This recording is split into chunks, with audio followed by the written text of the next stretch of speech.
Welcome to Becoming Virtuosa presents Soul Healing Sundays with Dr. Susan Crockett. You are listening to episode number 35, Priorities and Intentional Living, Increasing Capacity. This is an interview with fellow certified life coach, Ceri Payne. This episode is dedicated to Ceri's husband, Dave, for, quote, believing in me when I don't, close quote. Welcome to Becoming Virtuosa, where women learn to love their lives. Do you find yourself frustrated by society's expectations? Looking for practical advice on how to discover your talents and level up your life? You found the right place. Here's your host, U.S. News top doctor, robotic surgeon, and certified life coach, Dr. Susan Crockett. Hello, my virtuosas. How are you doing today? I've had a really interesting week. I'm your host, Dr. Susan Crockett, and on the podcast here, you can call me Sue because although I am a doctor in real life, I am not being your doctor right now, even if I am your doctor in real life. And I'm so happy to be talking to you today about this concept of increasing capacity. This is one of my favorite things to talk about.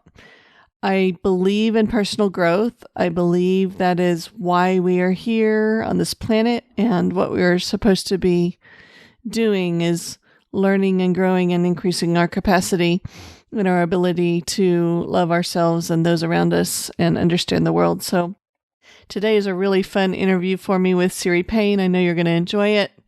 Today was another beautiful day in San Antonio, Texas, where I work.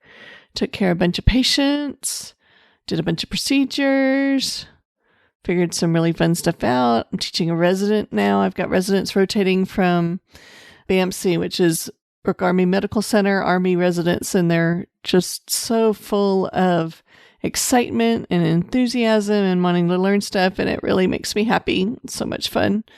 So I had a really good day at work, and I'm going to record this little intro and outro for you and this interview with Ceri, so I hope you enjoy. So today's show is an interview with Ceri Payne. She is a mom of 3 teenage girls and also a certified life coach with the Life Coach School. She has in the past been a special education teacher for 9 years, and she is a special ed advocate. As a life coach, she works with women, helping them balance the demands of life and motherhood while working or creating a business. How cool is that? So she's all about helping women intentionally grow their capacities in both motherhood and their career so that we as women can have both and do both exceptionally well. And she is an extraordinary coach. So here, without further delay, here's Ceri. Ceri, hi, how are you? I am great. How are you doing? I'm great. It's so glad to have you talking with us today. I hear you're going to teach us about something that we haven't had on the podcast before, which is increasing capacity and prioritizing and intentional living. So I am thrilled to have you here. How about if you start by telling us a little bit about how you ended up coaching and specifically in this area? How did you come to this? So I was a special education teacher for several years while my kids were growing off and on, as they got older. Then I went back to school and taught again. I always thought I would go get I have my master's degree in education. So I always thought I'd go get a PhD in some kind of psychology or testing and assessment because I really enjoyed that aspect of special education. But then my kids started to get older. And so I just thought, I already have a degree. I already have a job I love. I'm just going to save my dollars, I guess. And I don't know if that's the right thinking, but that's what I thought about. And just allow them to be able to have college experiences. But then I came across life coaching. And so when I found life coaching, I thought this is exactly what I was hoping to do, be able to help people in this capacity just so that they can, be able to have an amazing life and the life that they dream of.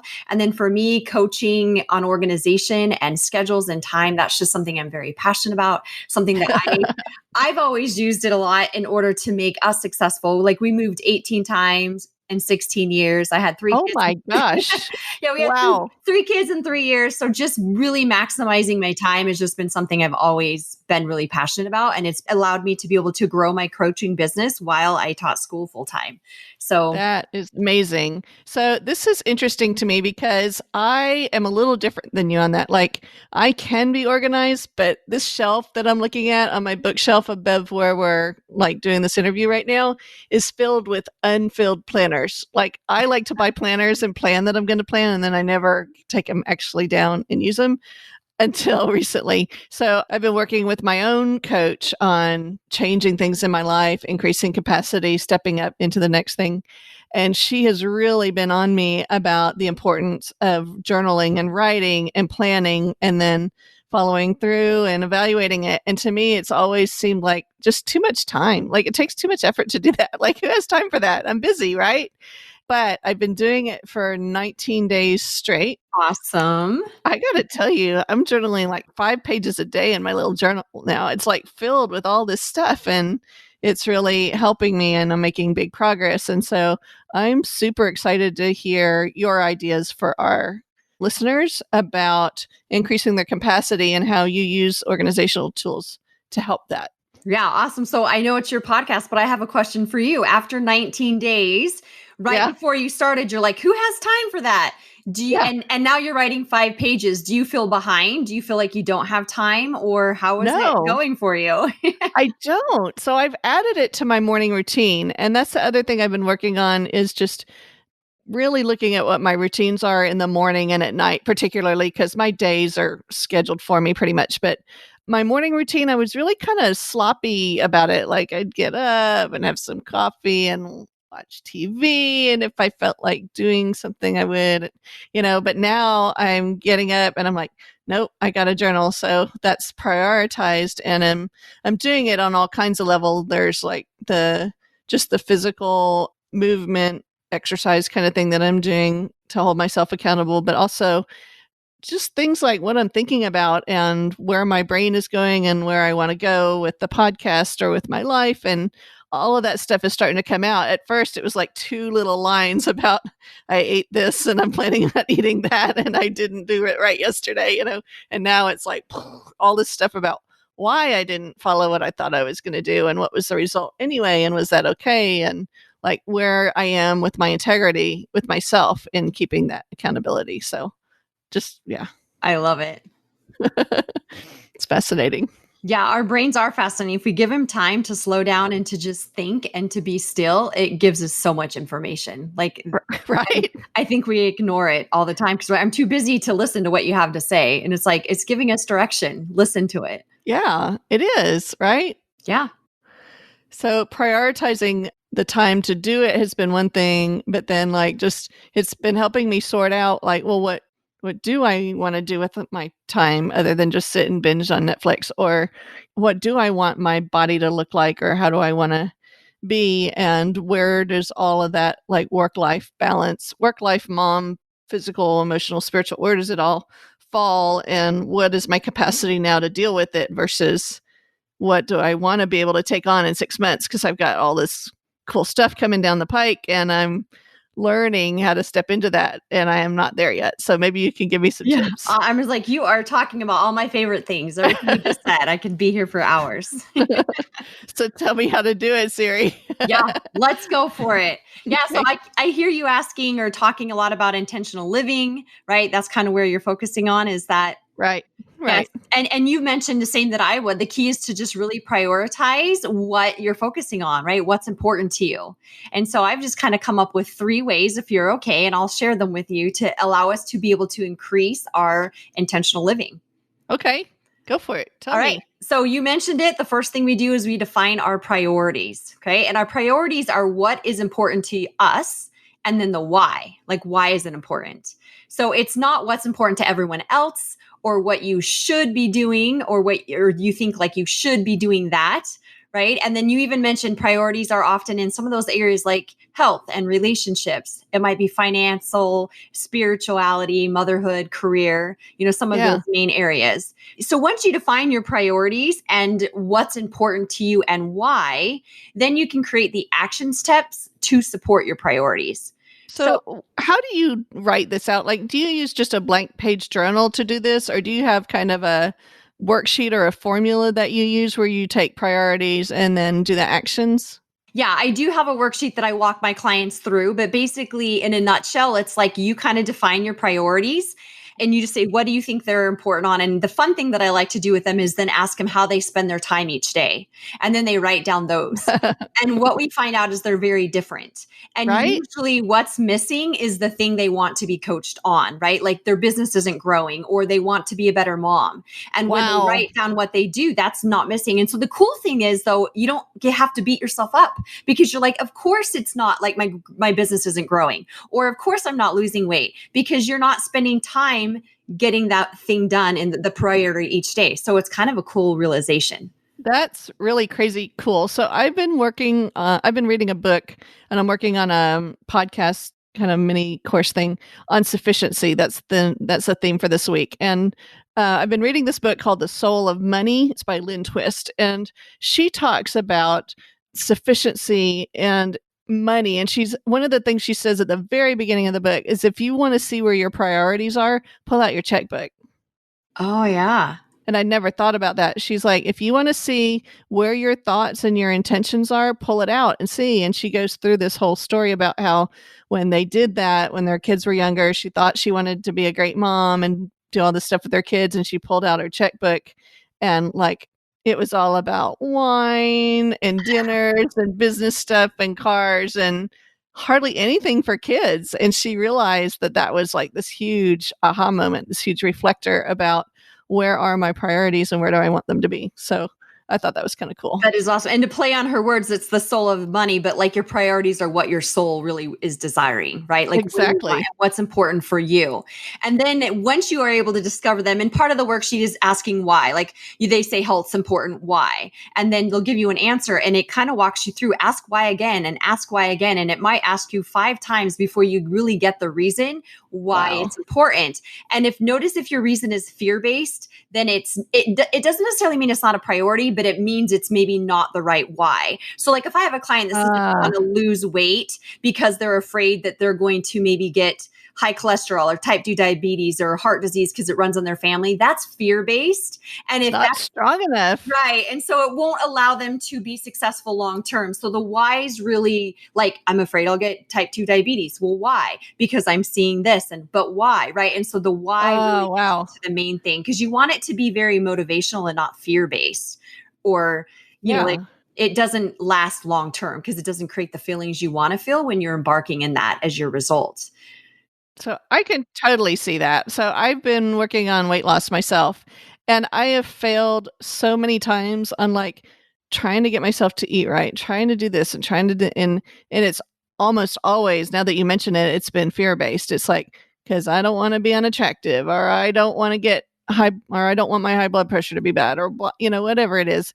And there's a joke on the podcast here. I always talk about how I love Cheetos, right? Like those are my go-to thing. I haven't had Cheetos in 3 weeks and I don't miss them and I don't crave it. And the mind shift that happened 3 weeks ago has to do exactly what you're talking about it. And I hadn't thought about it, but I've gotten to this point in my life where I'm like, I want to take care of my body and I want to encourage my body to do what it can do, because in 10 years, I want to be able to do X, Y, and Z. And that suddenly has become like big priority to me, to be able to go skiing with my kids and, to be able to swim and be healthy and enjoy life as I go forward. That's been such a big mind shift for me, and it's working. Yeah, because imagine how fun it is, the feelings you're generating, imagining skiing with your kids and being out with, grandkids or whatever, versus being fearful that you're going to, look like the aunt or the uncle or whoever had like a bad health journey. And you can remember watching that. That's just fear-based. And your brain wants to run away from fear. So focusing totally on turn it positive is around. awesome. Yeah, that's what I think. So, yeah, that's cool. Okay. So wait a minute. Where are we on the three things? Did we do three things? No, we're still on number one. So Okay. we have our priorities. Okay. And with Priorities. those, then we create our action steps to support your priorities. So I call these in my practice the needle movers, right? They're both Okay. like in your business, in your goals, and your motherhood, whatever you're focusing on. These action steps are the things that you're going to do. And when you do them, you're going to see results, you're going to see changes, and you're going to create feelings that you want to feel. Right. Okay. So, for example, let's say it's health, since that's what you were talking about. If you've decided health is a priority, then the action items are going to be different for everyone, which is what's amazing. It doesn't have to look like everybody else. But let's say you decide for your action items, you're going to drink like 80 ounces of water, participate in intentional movement for 30 minutes every day, and maybe you're going to meditate for 10 minutes a day. Right. So if health is truly a priority to you, and that's what you've determined health looks like for you, then those action items are what are going to get put on your schedule. Because what we schedule, we get done. So if we want to be successful, you have to schedule time for that. Because we know that our priorities, if we know that they're very clear, then we're going to stop feeling busy. We're going to stop feeling too overwhelmed. We're going to stop feeling confused of like what to do, how to do it, because we are going to know exactly what we want to be focusing on and why. And so if we schedule it, then we know how and where it's going to fit into our day. Brilliant. That's brilliant. Now all we have to do is follow through on the schedule. And that's a little bit of, mindset and coaching can help, but it's so much easier to follow through when you really know your why. Just for example, you had mentioned you've been trying to lose weight. You've been on this weight loss journey. Notice the only thing that changed was your shift in the why. And now it's been very easy to unschedule Cheetos in your day. And it's just a matter of your beliefs and your thoughts. And so that's kind of where the priorities then come into play. And then the next thing I'm going to talk about is results. And when you know those, then you do stay way more committed because the motivational level is so much more high. So is it that you believe you can achieve the results or that you start to see results, or how do you use results in all of this? Yeah, I think it's a little bit of both, right? It's like, so I don't necessarily work with weight loss clients a lot, but I do have a few. And we may just start out with like removing one thing. So let's say if they ate 2 cheeseburgers every day for lunch from McDonald's, maybe we'll just say, how about you just eat 1? So that's just a little change. It doesn't take as much willpower and motivation. It's like, you know what, I can just try it, just be really curious. But then as they start to do 1 cheeseburger and some fries, but they start to notice they may feel better, or maybe they actually are losing weight, or they're noticing a shift in like their clothes are fitting better. Right. Then they're going to be more motivated and they're going to I wonder what would happen if I chose to eat the chicken sandwich instead of the cheeseburger. And then maybe it's like, hey, what if I eat a salad? So I think they kind of play on each other. Like if you have your right why, you have the right results, you know why you want to do it, then as you start to see some of those results, it creates feelings of, motivation and desire and excitement, and you're going to want to keep doing it. So, the other thing I like about this is that it's not the all or none approach. And we've talked about this on the podcast a little bit before, how so often we have this like idea that we've got to follow all the rules or we're going to trash it and just give up. And this approach really gives the benefit of the doubt to just try the little thing, like be curious about it and be okay with just the little tiny baby step, and then add the little baby steps together. Right. Because if that's going to motivate you and you're going to be curious and want to try it, that's way better than being like, oh, this diet would be way too hard. If I have to give up Cheetos for the rest of my life, I'm out. Forget it. Right. But then you'll naturally get to a point to maybe Cheetos maybe you give them up permanently, maybe not, but they're going to be very insignificant in your life as compared to before when maybe they were a daily thing. Right. They'll be maybe a monthly thing, or maybe you eventually get rid of them altogether. And you get to make that decision when it feels totally doable. If someone said, get rid of them forever right now, and you never have to have them again, that doesn't really motivate you. And maybe that would scare you. So that's not where you want to start your dieting from, as a scared. Yeah. Scarcity mindset. Yeah. You want to be really confident.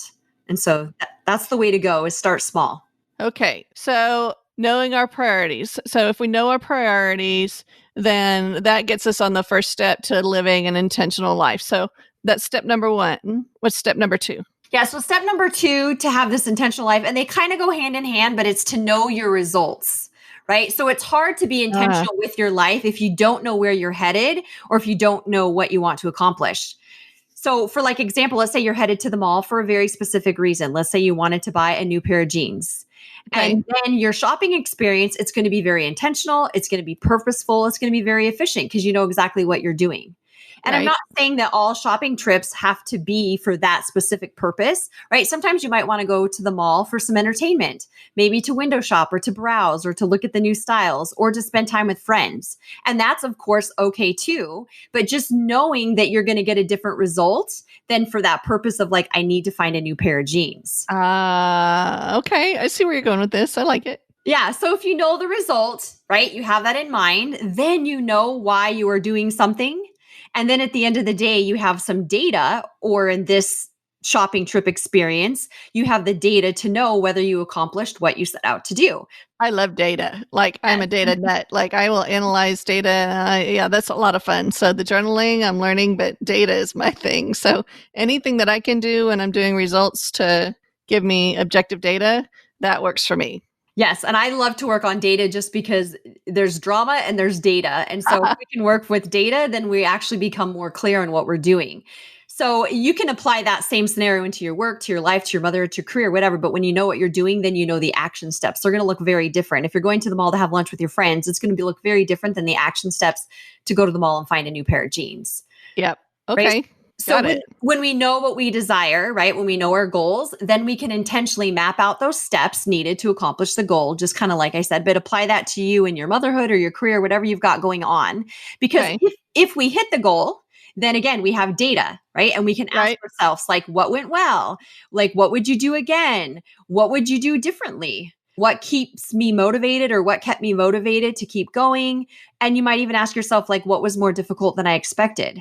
But if you Wow. Yeah. That's a right? good one. So it's always nice to know, okay, I hit my goal. What's going well? How did I do that? To really analyze that data so you know what to keep doing. But if you don't hit your goal, when you have the result, you don't have to go into feeling bad, feeling shame, feeling regret, because it's still data, right? Still, And so- right. It's just right? objective data. Yeah. Just give me the facts and let Yeah. me adjust. Yeah. So you ask yourself those same set of questions, but you reflect, you change up your actions for next time. So it's like, hey, what was more difficult than I expected? And then if it's, I don't even know what, but let's say it's the Cheetos came out with a new holiday brand, then you're like, maybe I won't go down the Cheeto aisle anymore. Or maybe I will just decide, hey, I will try every one holiday Cheeto brand one time just for curiosity, and I can move on. But notice how if you just can reflect without beating yourself up, being angry that maybe you didn't hit your goal, and ask those same objective questions, you'll have some data to go on and hit it next time.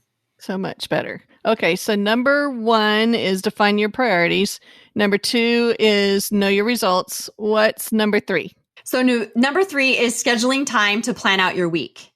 Okay, so it actually, yeah, take a deep breath, right? So, but Yeah. I really promise, like, it actually saves so much time and mental energy if you take an hour or even less each week. An hour. Or less, right? It doesn't Okay. but to plan out the coming week, right? Yeah, that's funny. That cough came out kind of unscheduled, but that's funny. Okay. All right, keep going. All right. So we often feel like, and I can probably tell from your action, or your reaction, that you're too busy and we don't have enough time to sit and make a plan. But I promise, right, that planning actually saves time. And it creates pockets of useful time in our day or our week that otherwise we would use with less efficiency. So we can plan ahead of time, or we can figure out or solve the problem at the time. But figuring it out in the middle, like at that time, Yeah. it takes way more time. It takes way more mental energy than it would have if you just pre-planned. Really, So- Ceri, really, if I'm on the way home from work and I haven't figured out what I'm doing for the evening, it takes more time for me to fiddle through. Am I going to write a podcast or watch TV or cook dinner, a really nice dinner, or call my friends? It takes more time than if I sat down and figured it out to begin with. Yeah. And here's why, because you just wasted so much mental energy trying to decide. And at the end of work, your brain probably doesn't want to do very many of those things anyway. It doesn't. And so here's where you waste the time. You come home and then you get on Netflix, or you get on I do. because your body doesn't want to get going. But if you planned ahead of time, like, hey, after work today, I'm going to record a podcast or whatever it may be, then your body's almost like gearing up for it. It's ready for it. It doesn't signal like, hey, the end of my work day at your 9 to 5 job is the end of my work day, because you're like, hey, I'm going to do this other thing. And then you can get excited about it. You can work on it. And it doesn't always make it super exciting, but what it does is it takes out all the mental energy you just wasted. And when you get home, it's like, you know, the plan. And when you know the plan, we're always more motivated to get started. This is like totally off topic, but I'm going to interject it here because it's funny and it's true. So I use the same thing when I'm counseling patients about libido and sexual energy, right? So I have a lot of patients who, when they get to be a certain age, they start losing libido and they always want testosterone or a medication or something like that.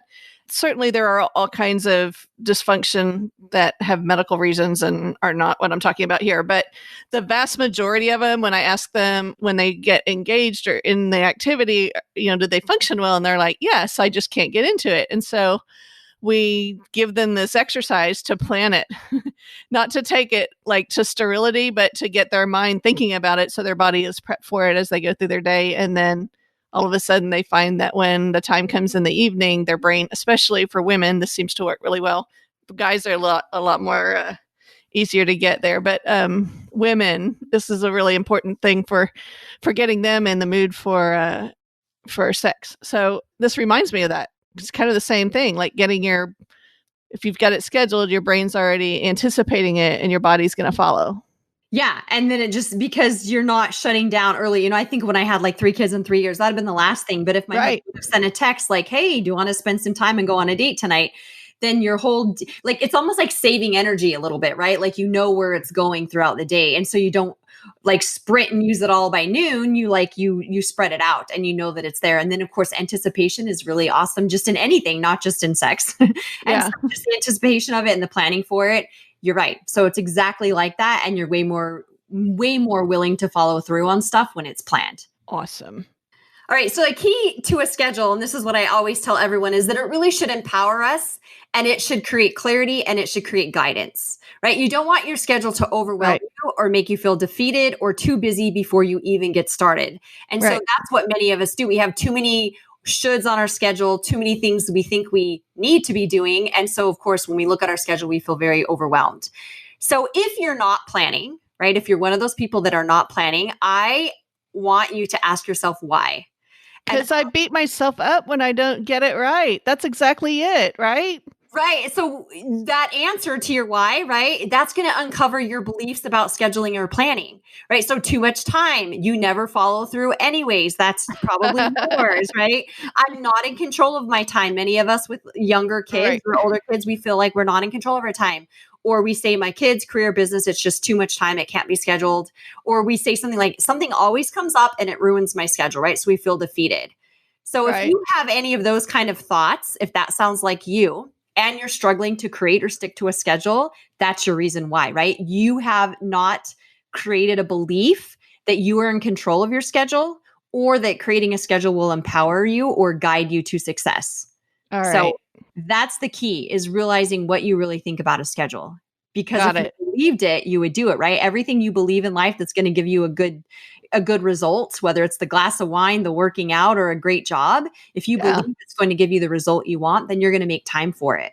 Well, that's what I've seen with my journaling now, is that it is getting me the results. And so it's reinforcing itself. That's exactly right. So the more things you do in this way, and so if you have been a person that either used to plan but felt unsuccessful, what I urge you to do is try again, but this time plan with priorities and with your results in mind.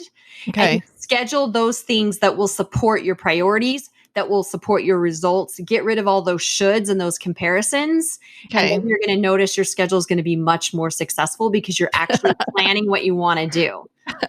And I'm in control of my own thing. Like, why have I not done this so well before? We create our schedules and then we hate them and we're mad at it. It's like, we did it. Fighting with ourselves. It's ridiculous. Right. Okay. So this last part, such good stuff. Like, so good. This last part about increasing capacity is super interesting to me. Like, this is like the whole theme of becoming virtuosa, is becoming the best version of yourself, increasing your capacity, growing.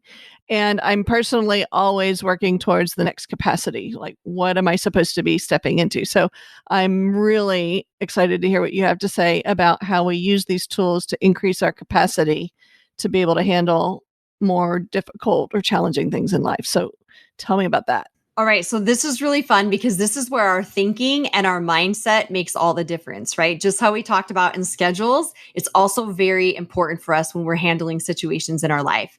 So when you say my life is being given more and more difficult challenges, how does that make you feel to say that?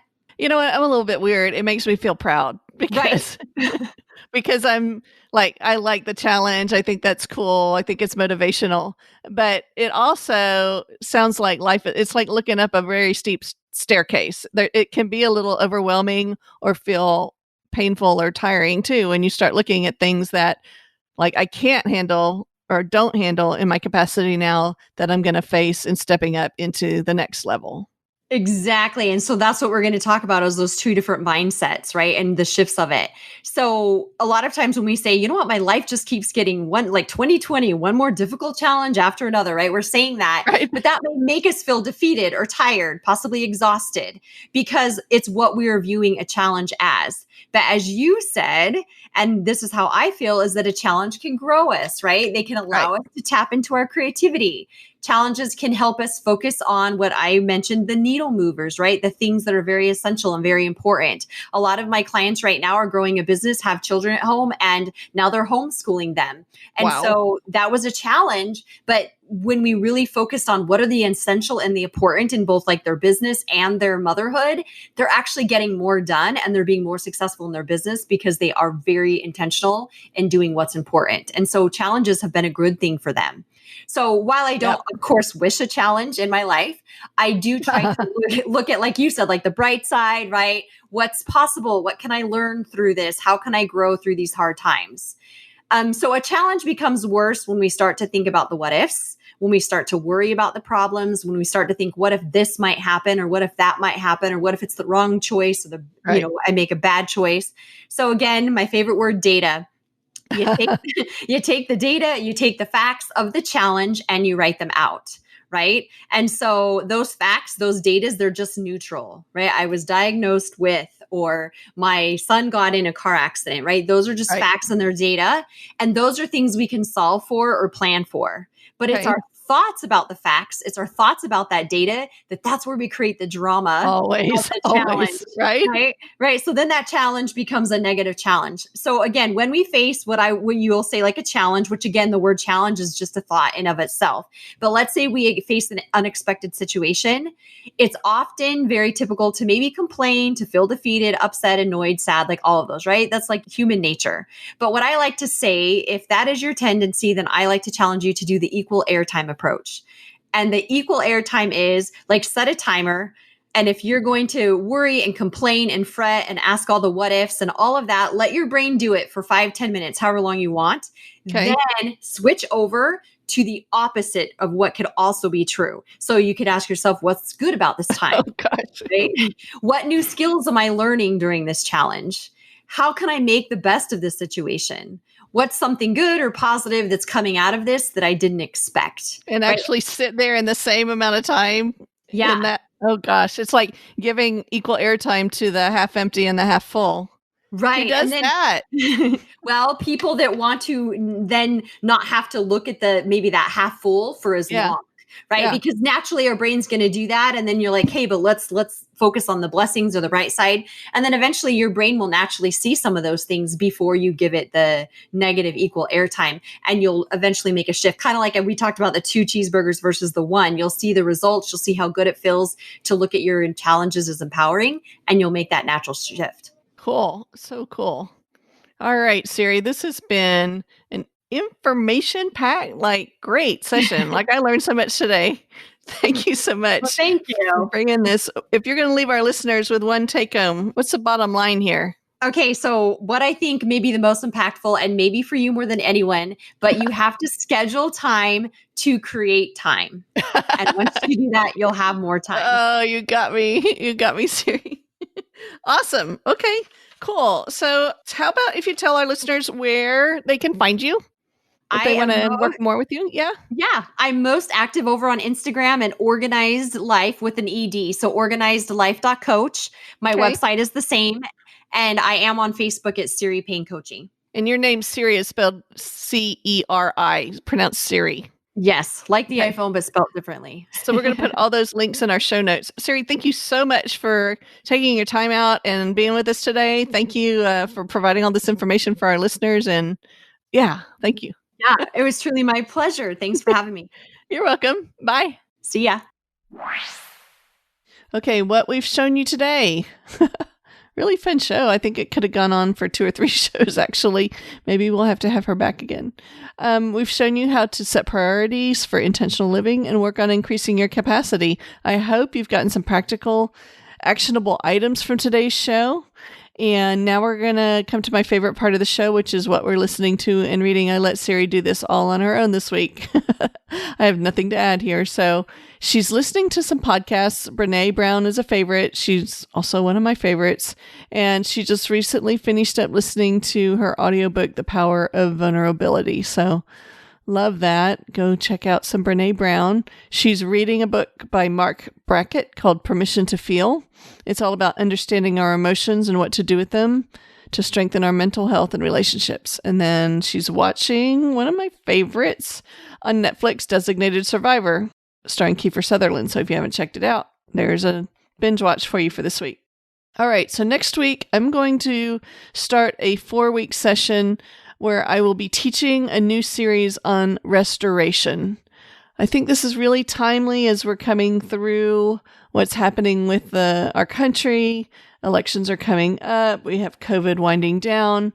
We've been through a lot as people, just through the quarantine.